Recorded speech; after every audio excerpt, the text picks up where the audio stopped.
Hello everyone and welcome to my car.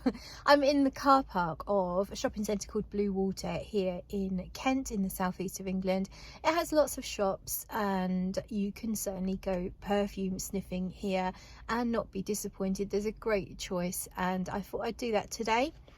I've got a few things on paper and I want to tell you about them right now while they're still fairly fresh, which is why I'm coming to you from the interior of my Citroen DS3, which is about 10 years old, so super flash here, but it's a Smurf mobile. It's pale blue and then it has a white roof. It's just like a Smurf. So there's one I'm going to be telling you about a bit later in the video, and that is the new Flowerbomb Ruby Orchid. The sales assistant was kind enough to find a sample for me in John Lewis, and I did try it in the store as well.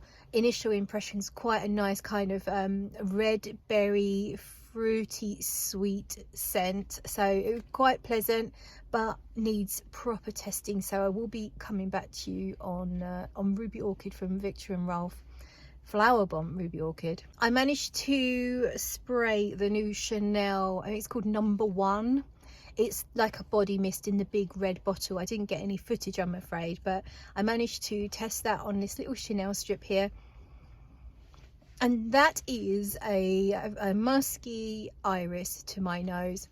I sensed some citrus in the opening, which gave it a gentle freshness. This is very much in the vein of fragrances I've been buying lately and loving, like Musk Ultra Blanc from Guerlain Latte Matière collection. What's the other one? Peut-être from Maison Lancome. In fact, it probably reminds me most of Peut-être, like a slightly sweet, musky iris skin, like your skin but better.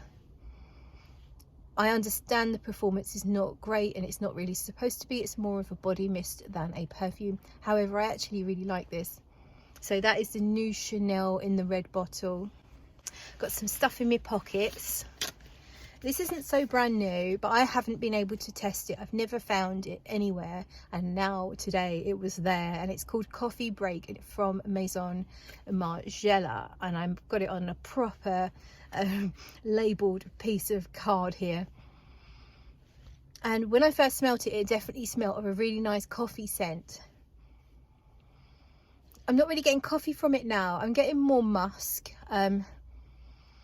Something a little fresh, not exactly aquatic, but bordering on aquatic, which is weird because I'm sure it's not an aquatic. It's called Coffee Break. It's supposed to be creamy and cozy coffee. It's a slightly sweet, maybe a touch of vanilla, but it smells like a vanilla combined with a musk and a little bit of freshness. And I'm not really getting the coffee anymore. So that's Coffee Break. Obviously it's on card, it's not a fair test, but it's just to give some impressions at least. Just searching my pockets for more stuff. Okay, so I've got the new Oui from Vie Est Belle. So it's a Vie Est Belle flanker. It's called Vie Est Belle Oui, as in yes in French, and that is on here.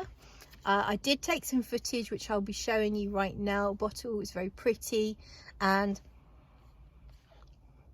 yeah, this is quite nice.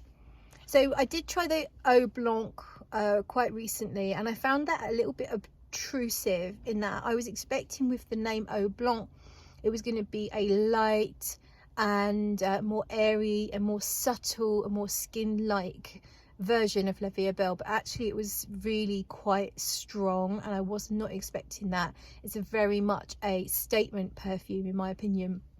I can't really remember how it smelled, but it smelled very strong, very perfumey. It did smell from the La Vie Est Belle range. You could tell it was a La Vie Est Belle. I don't really remember any subtle nuances about it except just being a bit wowed by how strong it was, and it wasn't quite what I wanted or expected from the name. So now we have Oui. Now I'm not sure what they're going for here with the name Oui. It just means yes, but it is quite pleasant actually. It's not as bold as the Blanc. It's got a little freshness, a little sharpness. It's definitely a fruity floral, but it's maybe not as La Vie Est Belle-ish as a lot of the flankers. I think it's a little fresher, a little fruitier. I think it's supposed to have iris. Yeah, I can get iris actually. Yeah, this one's really pleasant. I would definitely go back and try this on my skin at some point. I think this is really nice, much more to my taste than the Blanc was. And I do, as a rule, I generally think the Vie Est Belle whole range is pretty nice. My favourite one is the Absolute, which is really high in iris. The more iris you put in something, the more I'm going to like it, quite frankly. But yeah, this is really nice. I would definitely wear it. It's still quite sweet. It smells like fruit, a little bit fruity, a little bit vanilla-y. I'm not sure if I'm picking up on any patchouli. Usually patchouli's in most of these. It might not be in this one, maybe. But yeah, this is really nice. So that's getting a thumbs up from me. La Vie Est Belle Oui is getting a oui from me. It's not a wee down the toilet wee, okay? Now, I also tested the new Valentino, what's it called? Something Eclat. I've bloody forgotten. I'm going to show you some footage of it. Oh, I don't like that anymore. Now, when I first sprayed this, I liked it. But this has got a note in it that I don't like. Right, so it's some, what one was it? Valentino, is it Born in Roma? Something. Anyhow, I'll put it on the screen. I've forgotten, sorry. Oh, it's coral something. Anyway, no, I don't like it. So what is it in here I don't like? Let's try and break this down. It did have nice note listing. I remember that now. It had Ambree, something else I liked. The note listing looked really promising. This has got a bit of an attempt at an aquatic note. I'm guessing when they say coral, maybe they are talking about sea coral, and that's why. Yeah, I know what it is. I know what it is.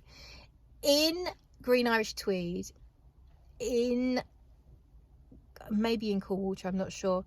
In quite a lot of men's fragrances, especially if they have supposed to have a bit of an aquatic note there, or a green note. Actually, it's more of a green note.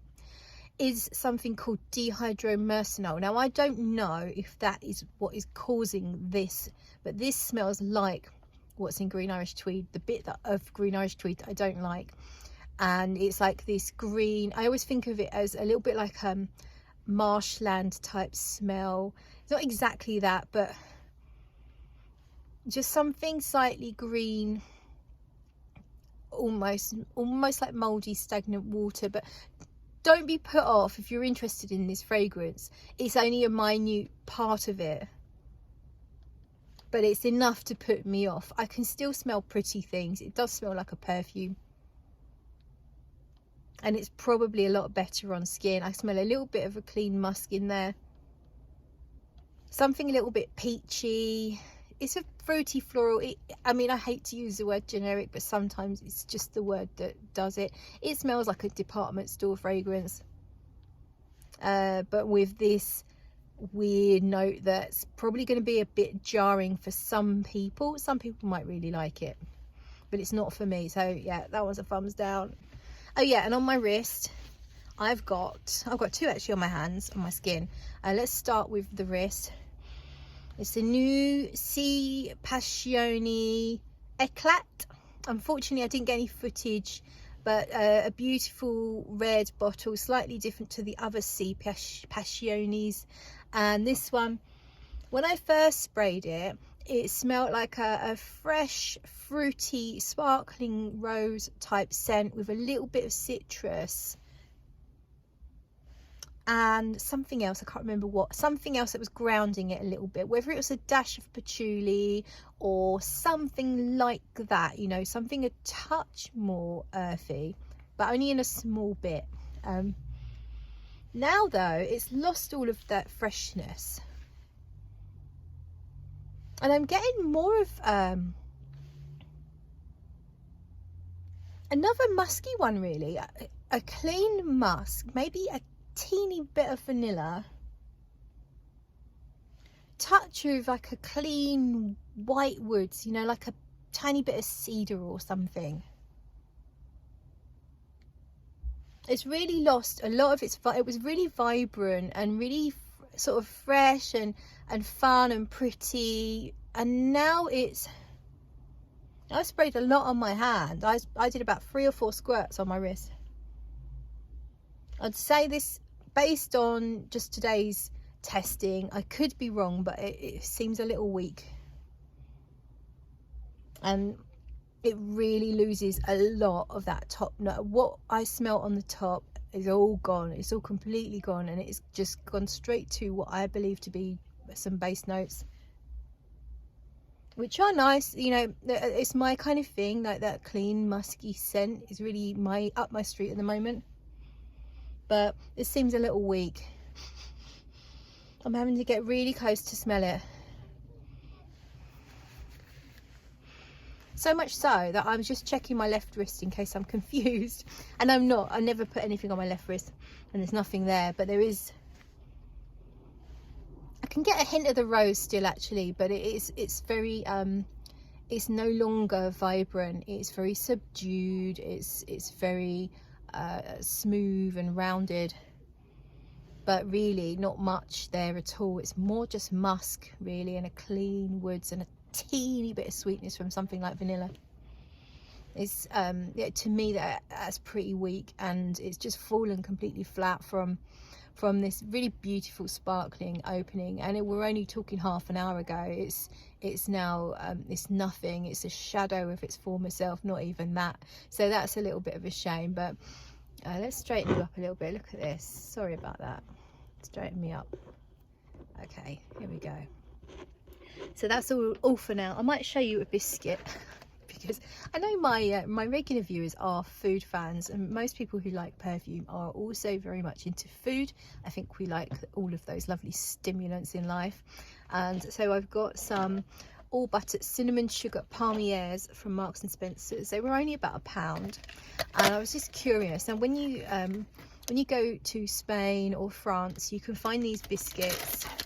You can find them in big, you can get like big pastries in bakers, or you can get small packets like more like this. And I thought I'd show you what they look like. So they're not biscuits as such, they're actually a pastry, kind of very flaky. So I've just cracked one open. You can see that it's more like a hard croissant kind of texture, but I thought I'd share it with you.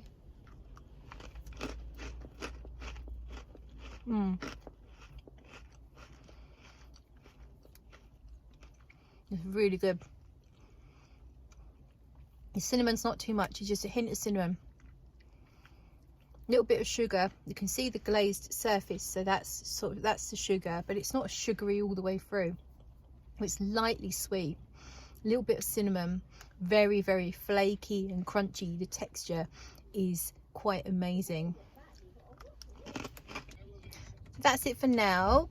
I'm just going to go home, and then I'll come back to you with some of the Ruby Orchid stuff.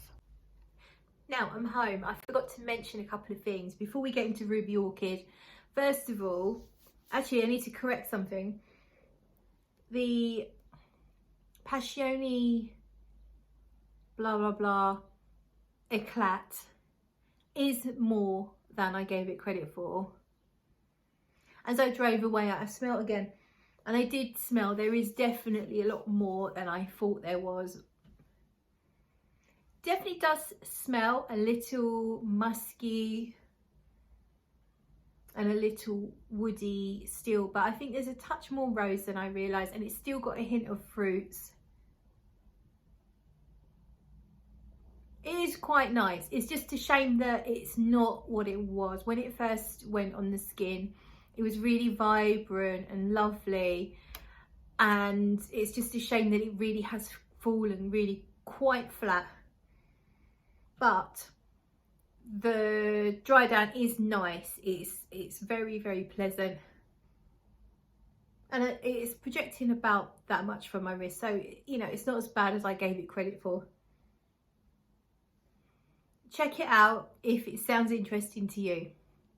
Now then, the other thing I forgot to mention was I did also try the Born in Roma, the men's version. I don't know what it's called. When I say I tried it, actually I lie. all I did was I took the lid off and sniffed it, and I scoffed. I pulled a face. I felt angry. Basically, it's all the aroma chemicals I hate amplified in sniffing it from the bottle. I didn't spray it because I knew it was going to be too obnoxious for me. It smelled like ambroxan, maybe amber max. It smelled like all those dry, scratchy aroma chemicals that I hate. So unfortunately, I can't speak for it really, except to say that it smells really, really synthetic in a way that I hate, but some people really like. So this is my taste. I didn't like it at all. Oh yeah, I've got another fragrance on my other hand. Is it that? No, it's here. And I have here, I think it must be new because I've never seen it before. It's Narciso Rodriguez. I never say it right. Narciso Rodriguez. And you know the amber one, the orange one, it's an eau de toilette version. It was, what was it called? Neroli, Amber Neroli or Neroli Amber. I didn't get a photo or a video, but it's similar bottle to the Amber Eau de Parfum, but I think it was a little bit lighter, and the lid colour might be slightly different. But you could tell it's a flanker of the amber, and it's called Neroli Amber or something like that.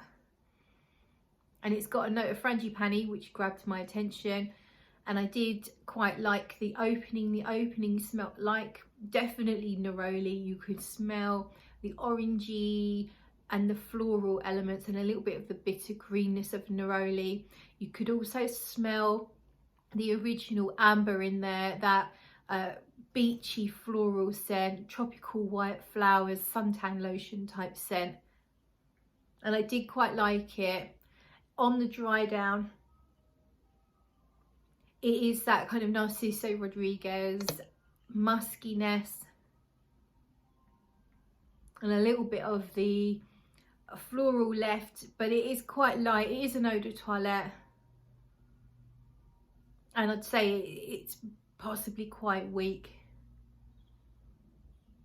So yeah, I can't really, it was just a really quick couple of sprays on the hand, but it's not, I liked it, but now I'm thinking it's not done very much, and it's kind of like not that long ago I sprayed it, so I feel like that might be quite weak. Right, then let's get on with Ruby Orchid, Flowerbomb Ruby Orchid. This is an eau de parfum. Let's try and get into it. Oops. Oh, what we got there? Oh, that was it on the card. I think with all the flower bombs, they are sort of like the epitome of department store fruity florals. Like they do have that general perfumey scent that's kind of a very popular floral, fruity, sweet scent. And yeah, it's a bit sparkling, it's a little bit sharp, almost sherbet-like. That's the dry down on the card, but let's pop it on my skin now, if I can open the bloody thing up. Right, I'm in. That's what the bottle will look like. That's what the sample card looks like. It's this small little sprayer. Where am I clean enough? Yeah, this wrist is clean, so we're going on this wrist here. Just one spray, just to give some impressions. Can't remember the notes. It's got a note of orchid, but orchid itself isn't really a smell. Orchids can vary in smells. Many of them have no smell whatsoever. I've got one over there. There's no scent to it whatsoever. Apparently some can have really repugnant, nasty smells. And I guess some must smell pretty, which is why the word orchid comes up in fragrances quite often. Yeah, so this has a, I mean, it's called Ruby Orchid, and it has this fruitiness that's very much red and kind of sparkly. So it smells like a raspberry or a strawberry, or even a combination of both, but not in a syrupy, not in, it's definitely sweet, not in a syrupy way, more in a sharper way, like a slightly fresher way. Almost smells like a red fizzy drink. So imagine like strawberry aid, raspberry aid. It's like lemonade but made with raspberries or strawberries, or a mixture of both. So it's got that fizziness, that sharpness. Definitely smell some florals. If I was guessing, I would say a touch of jasmine, maybe even a teeny bit of tuberose or gardenia. So something kind, pretty heady. And I'm wondering if there's a bit of patchouli in there. I think most of them do have some patchouli, but it's definitely nothing to be afraid of. But there's something giving it a little bit of depth, a little bit of groundedness. I think this is going to be quite popular. It's maybe not quite me. It's a bit too, I mean, most often when I buy perfume, it is more indie perfumes. It's a little bit more off the beaten track. That's just my taste.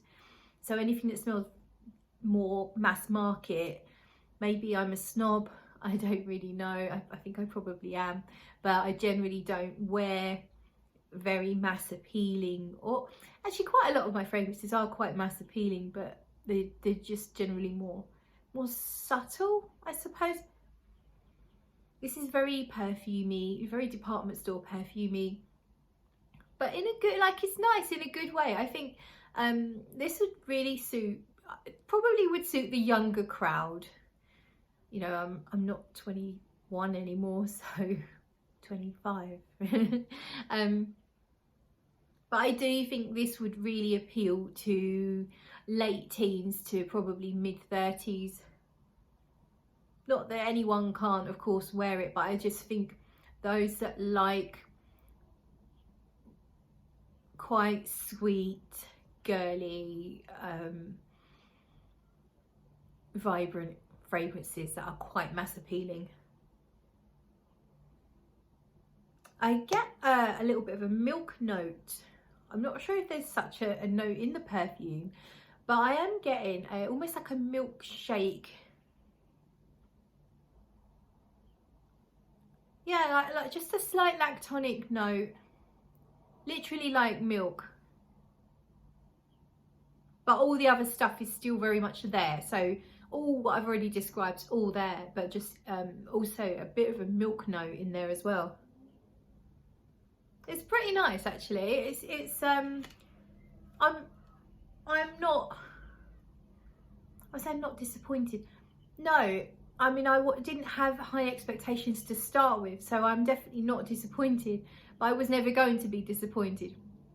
I'm pleasantly surprised. It's better than I expected.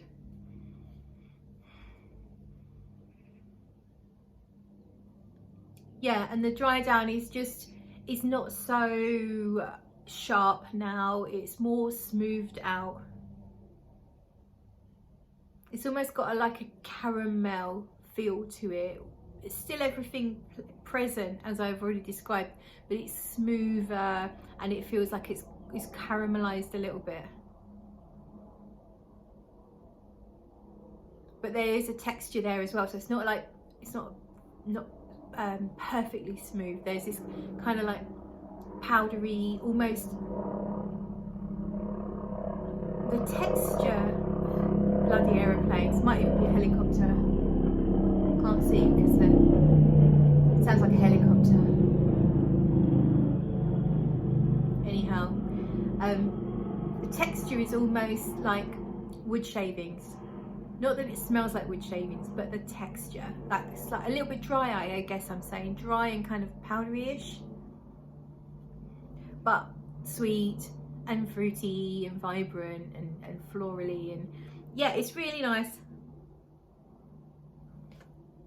Really nice.